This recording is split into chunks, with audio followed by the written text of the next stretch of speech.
کیف صاحب، محمد کیف، میرے خیال میں انڈیا میں کچھ ایسے کرکٹرز ہیں جن کو پرسنلی میں سمجھتا ہوں کہ یار بڑے سمجھدار، کرکٹ کو سمجھنے والے کرکٹر ہیں. لیکن آپ نے جو ایک بات بولی ہے وہ مجھے بڑی عجیب و غریب لگی اور وہ سمجھ نہیں آئی.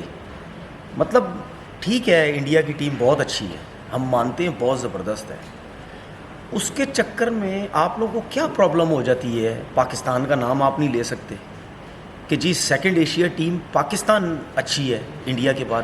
اس میں کیا غلط ہے؟ آپ مجھے بتا دیں، آپ نے اتنے عرصہ کرکٹ کھیلی ہے، کیا آپ نہیں سمجھتے کہ انڈیا کے بعد جو سب سے اچھی ایشیا کی ٹیم ہے وہ پاکستان ہے؟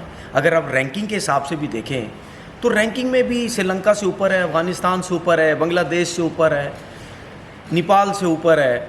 آپ مطلب یعنی اتنی کرکٹ کھیلی ہے تو مجھے ایسا لگتا ہے شاید آپ نے ٹائم ہی ضائع کیا ہے، یا صرف پاکستان کے اگینسٹ بات کرنے کے لیے آپ نے یہ کہہ دیا کہ جی انڈیا کے بعد سیکنڈ جو بیسٹ ٹیم ہے وہ نیپال ہو سکتی ہے یا ہو جائے گی آگے جا کے.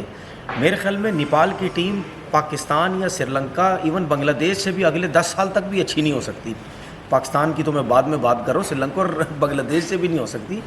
تو ریکویسٹ محمد کیف صاحب آپ سے یہ ہے کہ اتنا اگینسٹ نہ چلا جائیں پاکستان کے. پاکستان بہت اچھی بہت زبردست ٹیم ہے، ٹھیک ہے نا. اگر ایشیا کی سیکنڈ ٹیم ہے پاکستان تو اس کو مانیں.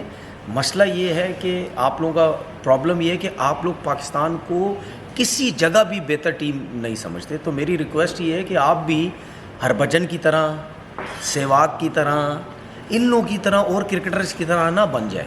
اچھے کرکٹر اور بیلنس بات کریں.